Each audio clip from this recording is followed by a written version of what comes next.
De la mañana con 11 minutos, estamos de regreso en Agenda Central. Como lo anuncié, ya se encuentra aquí en estudios, en cabina, el expresidente de Petroperú, César Gutiérrez. Y lo hemos invitado para hablar de muchos temas. Pero la primera pregunta tiene que ver con este proceso que está enfrentando desde hace 7 años. Y hay que reconocer que César Gutiérrez desde el principio, desde que estalló el escándalo de los llamados petroaudios, hace 7 años, ha dado la cara y ha enfrentado a los medios y ha enfrentado a la justicia. Muy bien, una pregunta rápida. ¿Cómo marcha el proceso de los petroaudios? Lo que supimos es que en septiembre pasado el juez la sala ratificó la decisión de declarar los contenidos de la computadora de Rómulo León, los correos electrónicos, como prueba ilícita. Y también ha habido una serie de decisiones. Pero 7 años, ¿cuál es la situación? ¿Cuál es el estado del proceso, César? Primero, hace más o menos 1 año y medio empezó el juicio oral. Ahorita estamos en el estado de juicio oral.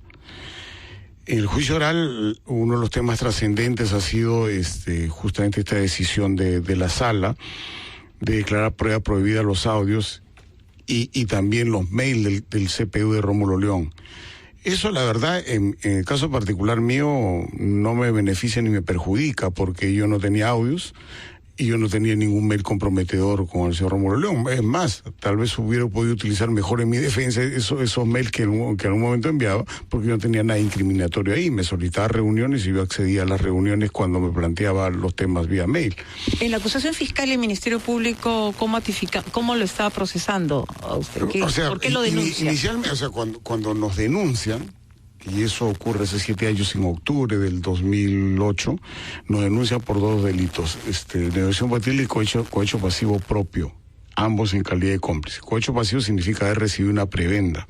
La propia Fiscalía, sin que lo pidiésemos, nos exoneró del delito de cohecho pasivo propio, porque es evidente que nosotros, en mi caso particular, no habíamos recibido ninguna prebenda. Eso fue una voluntad de la Fiscalía y que inclusive no pedida. Y en el caso de la negociación incompatible, lo que he hecho es, los que organizaron el concurso, que eran los funcionarios de Perú Petro, no Petroperú, son los autores del delito según su punto de vista, de la negociación incompatible, que consiste en interceder buenos oficios gratuitos, porque no hay cohecho pasivo tampoco lo de Perú Petro, supuestamente para favorecer un consorcio que participaba como postor, que era el caso de Petroperú asociado con los noruegos, y yo era uno de los representantes de Petroperú. Entonces me he nombrado en calidad de cómplice por haber supuestamente sido favorecido por Perú Petro. Entonces, yo y los de Perú Petro estamos en el delito de negociación incompatible, que significa haberse preocupado demasiado del tema, en forma indebida, según un punto de vista del fiscal. Y el autor del delito sería los miembros del Comité de Perú Petro y yo estaría en calidad de cómplice como beneficiario. Pero yo no tengo ninguna comunicación, porque a mí me abrieron el secreto de la comunicación el primer día de la denuncia. O sea, yo no tengo ningún mail cruzado, yo no tengo ninguna llamada telefónica, ni siquiera visita de los de Perú Petro, ni yo visitando los de Perú Petro. O sea, no podría haber coordinado ningún acto ilícito con gente con la cual yo no tenía comunicación. Y ese es mi caso particular. Ahora, claro, en el juicio oral, lo que se espera es que la decisión del juzgado vaya con la sentencia, que esperamos que en los próximos meses se dé. Por el momento estamos en una etapa del juicio oral que se llama discusión para admisión de pruebas, es decir, el fiscal, el procurador y todas las partes lo que dicen es, estos son los temas que podríamos acreditar como pruebas, ¿están de acuerdo o no? Ahí estamos. Y luego se va a leer documento por documento, que podrían acreditar no pruebas, después vienen los alegatos y recién al final viene lo que sería la sentencia. Creo que estamos a algunos meses de la decisión, pero en mi caso particular tranquilo. O sea, yo es más, en el interrogatorio de esta sala, tanto fiscal, procurador, yo no tengo ningún tema complicado, y como tú bien lo has dicho, del primer día yo a cualquier requerimiento del fiscalía, procuraduría, prensa, siempre asistí, porque no tenía de qué correrme, ¿no? Muy bien. Y bueno, ¿cuál es la expectativa? frente a lo que ha pasado. Yo en mi caso particular, yo la verdad, y como lo sostuve en un principio, no he cometido ningún acto ilícito, ni siquiera un acto administrativo que pueda ser cuestionable. Ahora, pero usted no va a tener que demostrar su inocencia, es la justicia la que tiene que demostrar su culpabilidad. Hoy día lamentablemente con el despliegue mediático siempre le pasa a un funcionario público, tienes que demostrar tu inocencia para salir sentenciado libremente. Y así es, pues. Estoy recordando cuando estalló el escándalo, ¿no? Cayó el jefe del Consejo de Ministros, era Jorge del Castillo. Claro, entonces, o sea, digamos, fue un terremoto de naturaleza política, o sea, pero por ejemplo en el caso de los funcionarios, yo fui el único funcionario que renunció. O sea, yo renuncié a la presidencia de Petroperú y mi gerente general, que también está implicado en este tema y que también ha sido denunciado, acusado, él permaneció en el cargo hasta el final del gobierno aprista, igual que el presidente de Perú Petro y los funcionarios de Perú Petro también. O sea, para mí sí significaba hacer un gesto, porque en un tema tan un tema muy controvertido, en una empresa que maneja mucho dinero. Petroperú maneja 5.000 millones de dólares al año. Y si bien es cierto, en este proceso no había dinero de por medio, ni el Estado le pagaba a la empresa, ni la empresa le pagaba al Estado, sino la empresa invertía en capital de riesgo, me iba a haber permanentemente cuestionado, decir, oye, eso manejo de 5.000 millones de dólares al año que compras crudo, iban a encontrar cualquier cosa y luego iba a contaminar la empresa. Por eso me fui. ¿Fue la mejor decisión que tomó? Sí, yo no me arrepiento. Creo que eso no solamente ha servido para Petro, ha servido personalmente, inclusive en el juicio. Creo que demuestra, mientras todo el resto se quedó, yo me fui. Y yo inclusive no tenía ningún acto administrativo firmado, porque yo no tenía facultades para firmar actos administrativos. Yo era una especie de promotor de las inversiones en Petro, y mi cargo era presidente. No era presidente ejecutivo, pero la ley decía que yo era un presidente de tiempo completo, que es una especie de presidente ejecutivo encubierto, pero no tenía ninguna facultades para firmar actos administrativos, que no los firmé. ¿Usted es aprista? No, yo tenía muy buena relación con el APRA. Yo no ¿Tenía? ¿Ya no las tiene? No, en ese momento y ahora también. O sea, tengo amigos apristas, he coincidido en muchas de las cosas que ha dicho el APRA. Y sí, mi relación con el APRA es buena, y lo fue antes y ahora también. Muy bien. Bien, estamos hablando de Petroperú, así que hablemos del lote 192. Ayer el ministro Alonso Segura, el ministro de Economía, tenía un pronunciamiento, y a propósito de la ley que aprobó la ratificación por insistencia que hizo el Congreso de la República para que Petroperú pudiera explorar el lote 192, el ministro Alonso Segura ha dicho: las leyes se cumplen. Y esto es una generalidad, pero es importante saberlo. Sin embargo, ha dicho también, porque el Ejecutivo tendrá caminos legales para no aplicar las normas que así han sido observadas en el pasado. A ver, el gobierno del presidente Ollanta observó, ¿no?, la primera ley que aprobó el Congreso de la República para que Petroperú pudiera explotar el lote 192. El Congreso lo observó, el presidente lo observó y el Congreso la aprobó por insistencia. Muy bien. Entonces vamos a tener una Petroperú que puede explorar y explotar. Sin embargo, el ministro Segura también ha recordado que Petroperú no hace exploraciones desde hace 30 años. ¿No es así? Y que no tiene el financiamiento para hacerlo. Así las cosas. ¿Cómo usted observa el desarrollo de los acontecimientos? Mira, en el tema de la ley sobre el lote 192 ha habido mucha demagogia, inclusive de los promotores, ¿eh? Y yo he sido uno de los que estaba de acuerdo que se lo dicen a Petroperú en las circunstancias que se presentaron. Ahora te explico. Cuando se presenta al debate por primera vez la ley en el Pleno del Congreso, sobre la ley 192, no había contrato firmado entre Perú Petro, que es el que otorga los contratos, y el interesado, que en este caso era... es una empresa domiciliada en Canadá de empresarios venezolanos colombianos, esa es la verdad. Es una empresa domiciliada en Canadá. Bien, entonces, cuando se lleva al debate, la firma Stratus, que es la favorecida por Perú Petro, no había firmado con Perú Petro. Entonces, el plazo se vencía 2 días después digamos, del debate ese que se estaba produciendo en el Congreso. Y se había esperado mucho tiempo para llegar a esa situación. Esto era que el contrato vencía, se conocía desde el inicio del gobierno. O sea, aquí había una negligencia muy grande de parte de Perú Petro y del Ministerio de Energía y Minas y todo el gobierno en general. O sea, que no se llevó a una situación límite profesamente. o por incompetencia. No hay otra explicación. Entonces, cuando se llevó la discusión al Pleno del Congreso, en ese momento no había contrato, como se da por primera vez. ¿Qué pudo hacer el Congreso en ese momento? Votar la ley, exonerar del trámite de comisiones y votar la ley, porque eso hubiera significado en ese momento que la posición que hoy día sostienen se pudiera haber implementado al día siguiente con Petroperú a favor de ese lote. No se hizo. Hay que recordar que la bancada fujimorista y la bancada prista tomaron la decisión de que se volviera a la discusión en comisiones. ¿Qué permitió eso? Que 2 días después el Ejecutivo firmara el contrato y luego apelaran a la estabilidad jurídica de los contratos. La siguiente semana, con contrato ya firmado, se llevó nuevamente el tema a debate, sabiendo que había un contrato firmado que era muy difícil de revertir. Y teniendo la presión de todo el gobierno regional de Loreto y toda la gente de Loreto. Ha habido un gran engaño, porque de la aplicación de la ley, Petroperú puede entrar al lote después de terminar este contrato de servicios que tiene Stratus, Pacific Stratus. Entonces, era claro que si se aprobaba la ley, decía, dentro de 2 años, cuando termine este contrato de servicios, Petroperú podría entrar. No, ni siquiera es podrá, no es mandatorio. Lo que autoriza ese valor, la posibilidad que entre. Entonces, cuando se hace eso, perfectamente los promotores de la ley sabían que ya no se podía dar marcha atrás con el contrato firmado. O en todo caso hubieran insistido por la nulidad del contrato, porque entre gallos y medianoche se firmó. Sin embargo, todo el mundo empleó la demagogia como que si al día siguiente fuera a entrar a Petro, sabiendo que podía entrar entre 2 años. Eso no se explicó. Cuando se vota la ley y en el Congreso se aprueba que Petroperú entre, que sabíamos entrar a 2 años, recién 3 o 4 días después, ninguno de los promotores lo mencionó el presidente del Congreso Iberico. Dijo, por si acaso, esto entre 2 años, y lo ratificó, uno de los líderes de la bancada nacionalista, el señor Daniel Abugatas. Recién se hizo de conocimiento, que ni siquiera en Loreto habían tomado nota del asunto. Y así se manejó las cosas. Cuando el presidente la negó, firmar el autógrafo de la ley, sencillamente se sabía que era una ley de aplicación de 2 años. Se mantuvo un gesto para los inversionistas o para sus amigos, o los amigos del presidente, los amigos de la familia real, y luego volvió al Congreso por insistencia donde se vota. Pero se vota sabiendo que esto tendrá efecto con probabilidades que Petroperú entre de 2 años. Después no hay ninguna forma. Entonces se ha hecho ver como si fuera a entrar Petroperú mañana. Y encima utilizando muchos argumentos falaces. Esta empresa no está obligada a nada.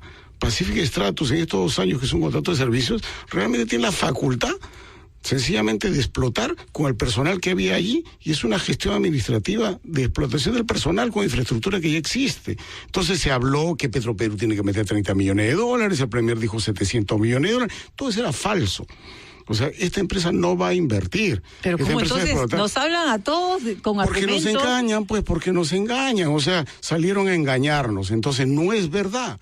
O sea, tranquilamente Petroperú pudo haber entrado. ¿Y por qué sostenía yo que Petroperú podía haber entrado?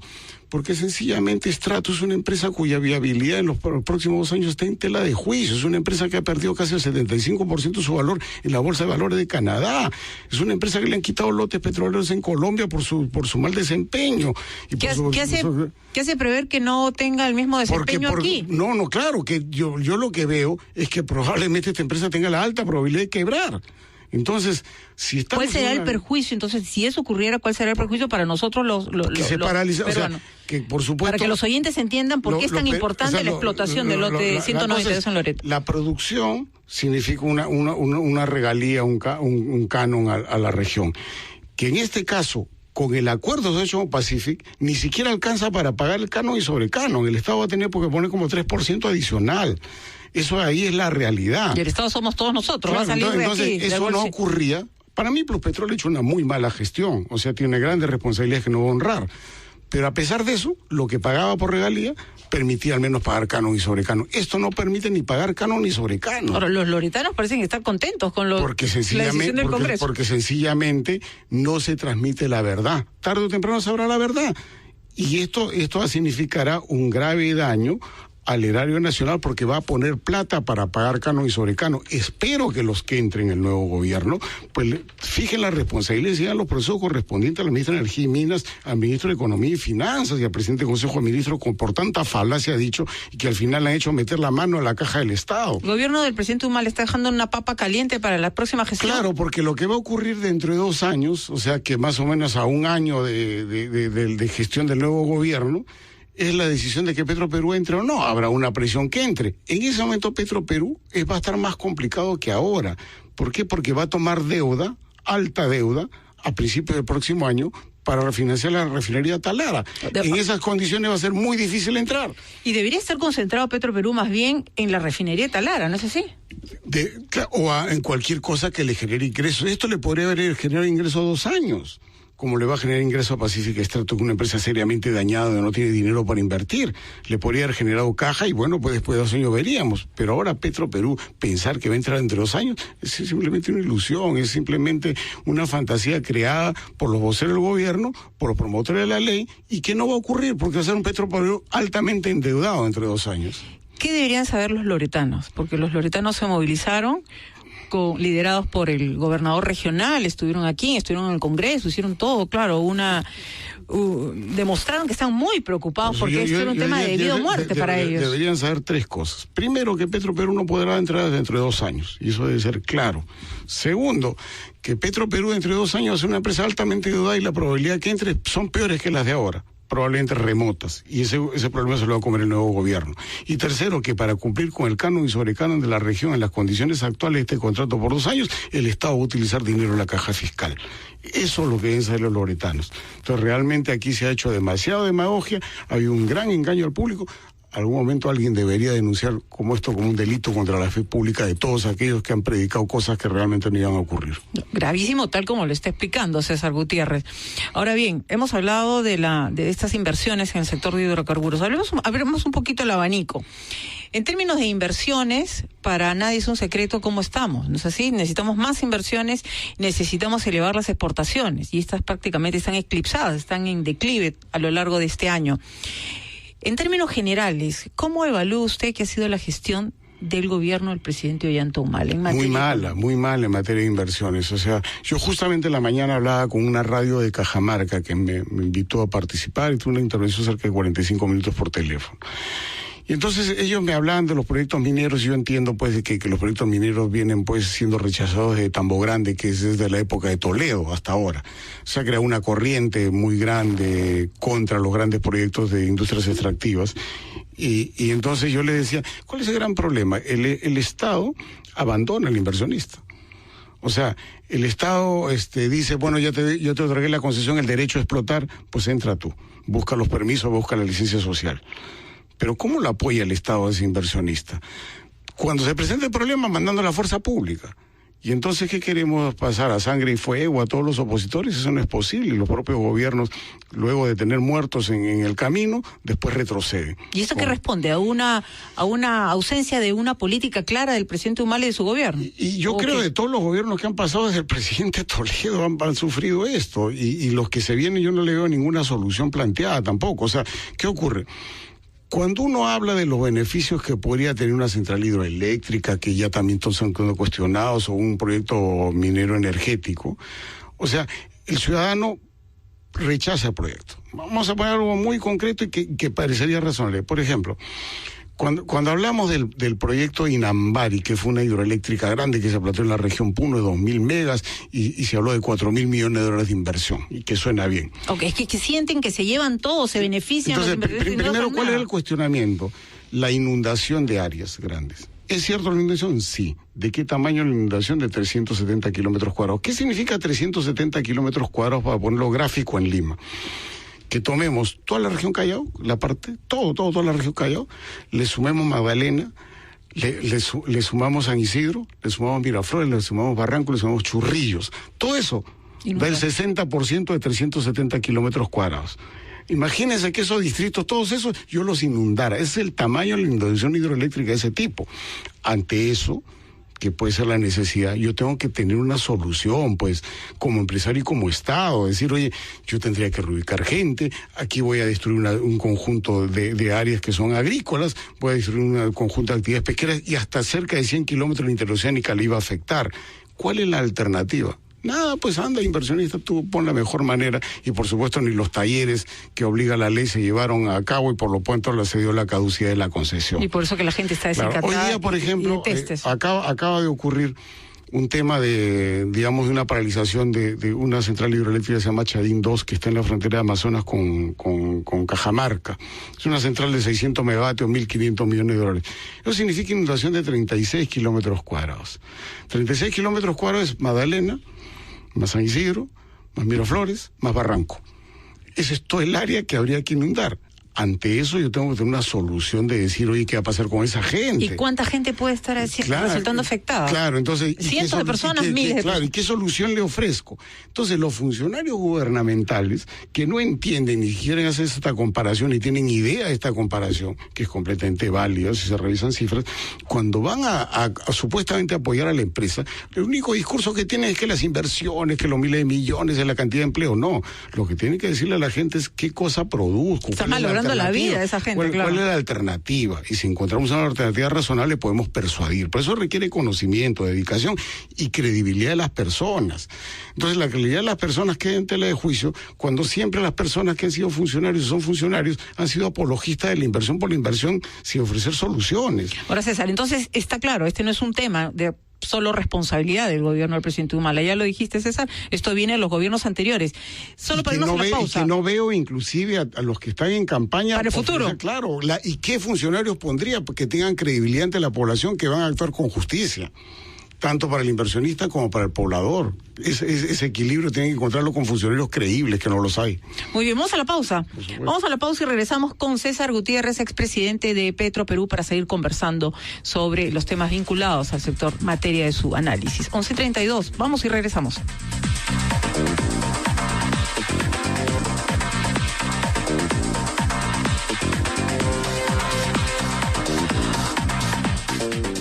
De la mañana con 33 minutos, estamos de regreso en Agenda Central, dando el saludo respectivo a Guillermo Valentín. Ya las expectativas aumentan porque a las 12:15 empieza Fiesta Criolla, el programa emblemático de Radio San Borja.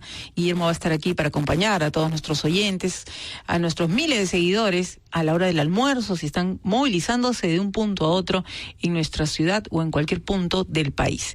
11:34. Seguimos conversando con el expresidente de Petro Perú, César Gutiérrez, dándonos un análisis bastante claro de lo que a su entender está pasando en nuestro país. Muy bien, tenemos elecciones presidenciales, parlamentarias en abril, y de lo que está recogiendo de estos mensajes de los candidatos presidenciales, ¿cuál está más a tono con un cambio importante en materia de inversiones en el país? ¿O es que ninguno lo hace? Todo el mundo viene diciendo lo mismo. Promesas y promesas. Inversiones, que voy a entrar al régimen de los FPs, han sido un poco más agresivos, se lo voy a regular. Porque en el tema de las FPs, no puede ser posible que el fondo de los pensionistas pierda y la empresa AFP gane.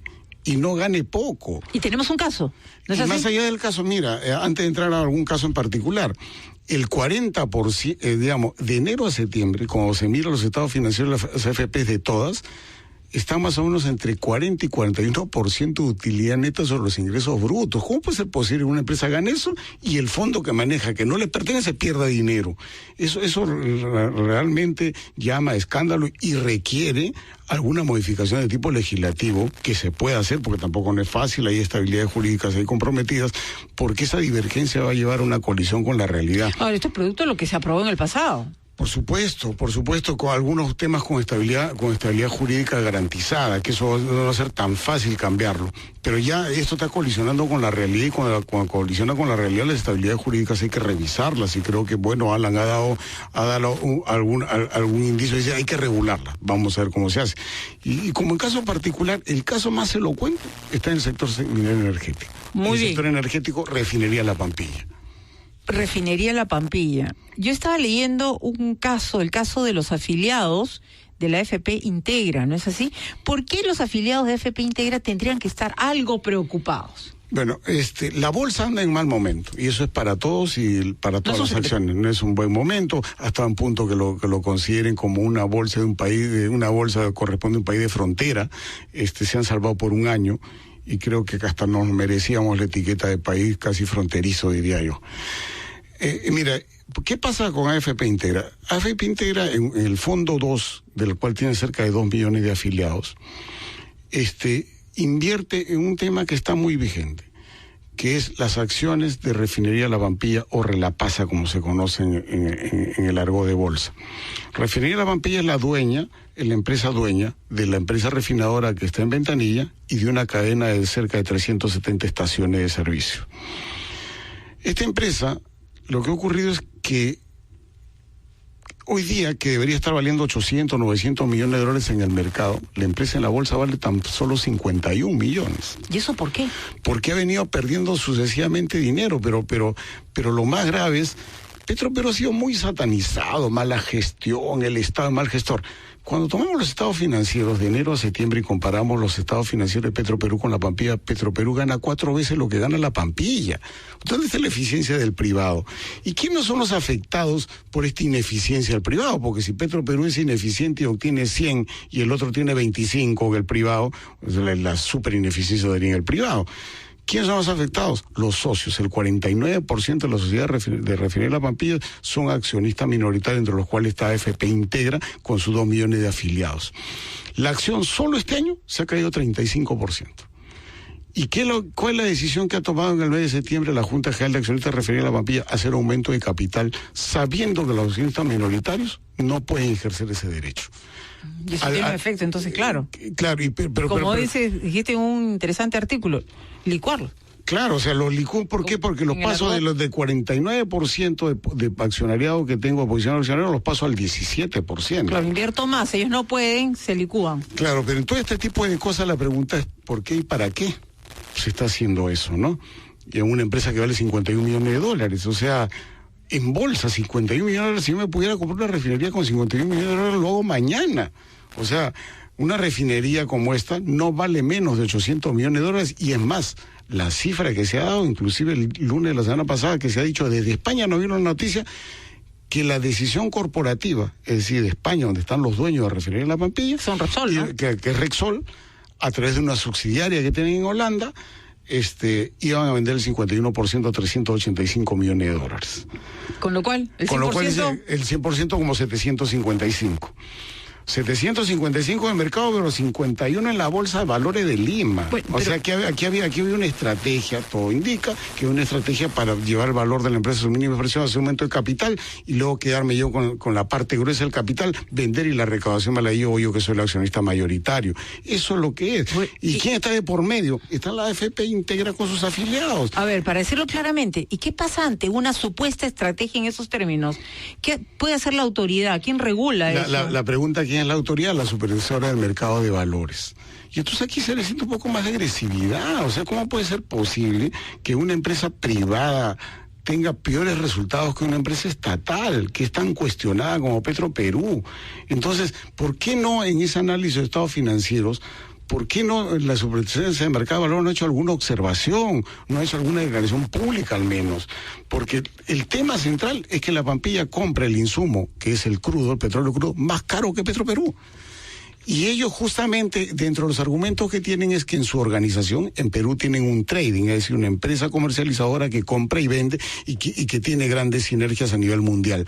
¿Qué tiene Petroperú? No tiene un trading. Petroperú tiene el Departamento de Mercado Externo con todas sus ineficiencias. ¿Y qué demuestra? Que el Departamento de Mercado Externo de Petroperú, con todas sus ineficiencias tan satanizado, funciona mejor que el trading. Entonces, eso de ahí, ¿cómo no puede llamar la atención de los supervisores del mercado de valores? Dice, yo no puedo hacer nada, no tengo facultades. Claro, es la de siempre, ¿no? Siempre, mire, el accionista mayoritario siempre impone condiciones sobre el minoritario. El caso de La Pampilla es elocuente. Y ha ocurrido en otro caso, por ejemplo, en el caso de Inca Kola, también hay una protesta de los accionistas minoritarios, claro, con mucho más despliegue mediático entre los accionistas minoritarios del señor Sebastián Piñera, que ha sido presidente de la República de Chile. Entonces, acá nadie le está dando bola a lo que ocurre con la actitud pasiva de AFP Integra. ¿Cuánto le puede perjudicar esto a los millones de afiliados a AFP Integra, a los ciudadanos que están afiliados? Que ya en este momento han perdido el 35% del valor de sus acciones. La acción valía $1, valor nominal. Hoy día el valor nominal ha sido reducido a 0.73 y en el mercado solamente vale 13 centavos, o sea, el 13% del valor. Eso es. Entonces, eso es grave. Ahora, ¿a quién hay que llamar? Primero el Congreso de la República, que si bien es cierto no puede intervenir, al menos tendrá la autoridad de llamar, pues llame usted al superintendente de Banca y Seguro, al superintendente adjunto de FPs, que expliquen cómo esa pasividad que viene ocurriendo eso, al superintendente del mercado de valores, que explique su pasividad. Lo peor es que si se observa una estrategia planificada desde hace algún tiempo. Mira, no me puedo explicar de otra manera, porque lamentablemente teniendo todas estas sinergias que tiene, porque es una organización grande, Refinería La Pampilla, a través de Repsol Internacional, ¿cómo puede ser posible que tenga peores resultados que una empresa estatal, pues, con todos los problemas que tiene una empresa estatal y las limitaciones? Entonces aquí corresponde al Congreso de la República, a la Asociación de Defensa del Consumidor, a la Comisión de Energía, a la Comisión de Economía, llame a todos estos señores, al presidente de Refinería La Pampilla que vaya a declarar, a la superintendente del mercado de valores, a ver qué nos dicen. Y luego, pues yo creo que la clase política que está en campaña, que ha estado hablando de las AFPs, justamente porque quiere aumentar la edad de cálculo para la jubilación, aquí tiene un elemento adicional. A ver, por favor, digan algo, señores políticos, o es que tienen algún compromiso, o es financista de alguna campaña electoral los señores que en este momento están ejerciendo esto. Nos quedamos con esa pregunta, además ya tenemos identificado a todos los congresistas que les gusta hablar de estos temas, ¿no es así? Para ganar el voto. Vamos a hacer un seguimiento para que hablemos de este tema claro y conciso, como lo ha hecho César Gutiérrez. Vamos a una pregunta final, César. Retomando la campaña electoral y sabiendo que vamos a escuchar por varias semanas y por varios meses a los candidatos presidenciales y los candidatos al Congreso, ¿qué el elector debería escuchar? Más allá de las promesas electorales y el verbo florido. ¿A qué debemos estar atentos en materia de inversiones? Porque lo único que nos saca hacia adelante como país son las inversiones y las exportaciones. No hay otra forma, nos guste o no. Pero ¿qué debemos escuchar para saber que este candidato es serio? Mira, todos los candidatos en el tema de las inversiones, sobre todo las mineras energéticas, lo que han venido diciendo, hay que dialogar.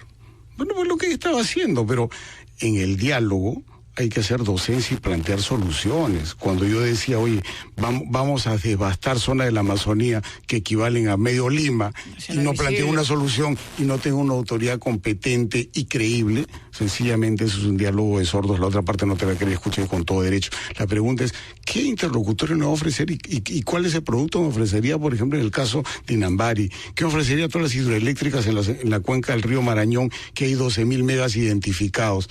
¿Qué me ofrecen?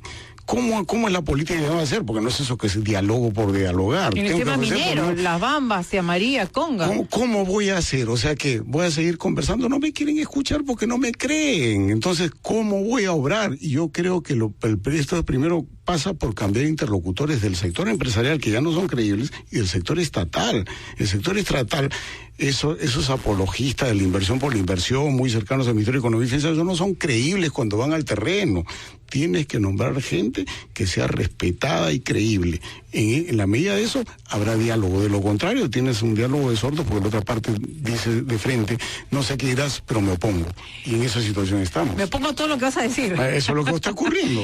No, claro, porque hay que considerar todo el producto, en el caso de las inversiones mineras, todo el producto de daños medioambientales que han sufrido miles de personas en el interior del país. Claro, nosotros estamos en Lima, disfrutamos todo, podemos tener una visión distinta, pero la gente que la vive y la enfrenta ahí es distinto. Pues yo le diría a los pobladores de Magdalena, San Isidro, Miraflores y Chorrillos, ¿qué pasaría si devasto todas esas zonas y los reubico, los mando a San Juan del Lurigancho Verde? Una cosa, ¿esa es la solución? Eso es lo que ocurre en esas zonas y por eso las protestas, porque no hay una solución creíble. Cuando dices interlocutores en el sector empresarial, ya lo vamos a esperar. Sus voceros, ¿a quién te refieres? ¿A la sociedad? Sus voceros que tienen para interactuar con los grupos sociales de la zona. ¿A la sociedad de minería y petróleo? ¿Te refieres a ellos? Claro, y no solamente eso, los voceros propios de la empresa. Los voceros propios de la empresa ya están desgastados, nadie les cree. El presidente Sauder, por ejemplo, que ha reconocido hace semanas que pagó, autorizó a un abogado para que pague nadie soborno. Le cree, pues, nadie le cree. Tienen que cambiar interlocutor y eso pasa por una política empresarial. Su holding dirá, ¿sabes qué, señor? Vamos a México, a Monterrey, donde corresponde. Allá política, acá no. Muy bien, muchísimas gracias, César, por la visita. Hemos tocado varios temas, pero ha sido muy interesante conversar contigo. Y como siempre, amenazamos invitarte en otra oportunidad. Muchísimas gracias. Ha sido César Gutiérrez, expresidente de Petroperú, que nos acompañó en gran parte del programa. 11 de la mañana con 46 minutos. Vamos a la pausa y regresamos.